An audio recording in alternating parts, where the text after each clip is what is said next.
The LA Chargers just received an unexpected boost. If you're new to the channel, we are Detroit Lions fans, but we have this channel fully dedicated to the LA Chargers because we live here in Michigan and we're following Jim Harbaugh and then Jesse Minter, then our strength and conditioning coach, like all these people that we've kind of been following for a long time now are like with the Chargers. So this channel, all about the Chargers. So here is the boost. If you're a Chargers fan, I'm guessing, right? You're just pumped to get in to the playoffs, and you're right there. You're basically in. But what had to happen was if the Steelers lose out and the Chargers win out, you would get that 5th seed and play the Texans, which is way better than playing the Ravens or the Bills or, of course, the Chiefs. But the Chiefs would secure that number 1 seed. So the unexpected boost was all of a sudden the Pittsburgh Steelers have lost like 4 in a row. They lose again on Christmas Day. And so now it's like, wait a second. If you look at the playoff picture, all of a sudden there are the Steelers 10-6, Chargers 9-6. Steelers have one more game against the Cincinnati Bengals. We'll see what the Bengals are playing for and what kind of that looks like. But Chargers have 2 easier games. The Patriots and the Raiders, who are just, dying for the season to get over. So it's like, let's just go hammer those 2 and let's get the 5 seed. This is crazy. So if you look at it, you look at the Pittsburgh Steelers, again, this was not really something you were paying attention to because Steelers are up here. They're 10-3. It's just like, dang. Suddenly they play 3 hard teams and shocker, they lose them all. And so if you're a Chargers fan, you're right there. And by the way, let me know in the comments. We do this once in a while, and it's really fun to just kind of look at the comments as you're watching the video. Your favorite all-time Charger. Put that in the comments. And it can't be like a super obvious one. It can be Junior Seau, LaDainian Tomlinson, Rivers, Fouts. You could do that, but somebody like, oh, yeah, I forgot about that guy. I forgot he played for you or somebody like that. So let me know in the comments. Okay.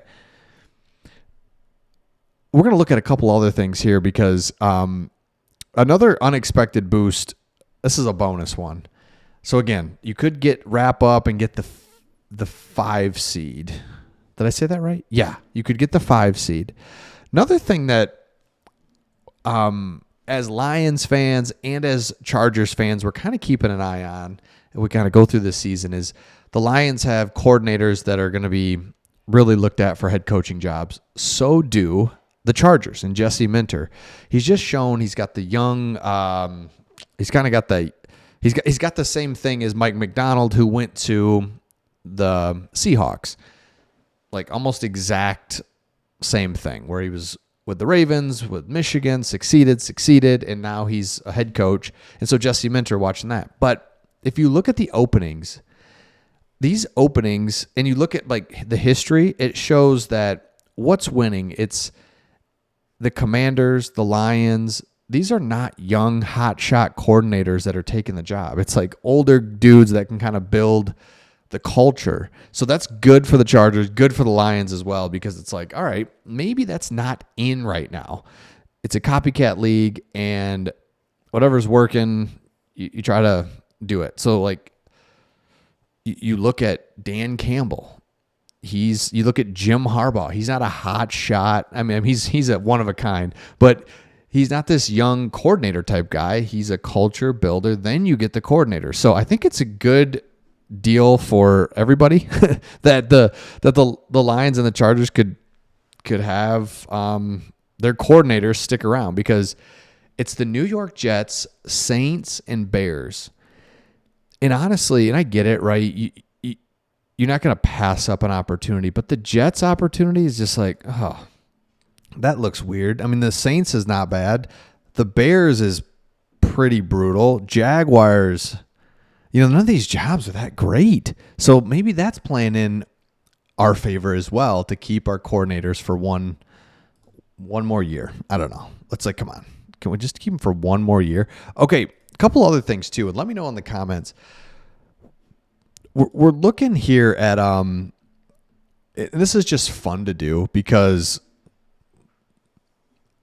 I think if you're a Chargers fan, you've got the franchise quarterback, you've got the coach. Now put a couple draft classes together, the one you had last year and one more, and it's like, look out and what this team can do. So again, we don't want to spend a lot of time on this, but it's just fun to look at. The Chargers can draft Tyler Warren with the 20th. So you're going to be anywhere from 20 to 25, 30. Who knows, right? I mean, but you're at the end of the first round. Perfect, right where you want to be.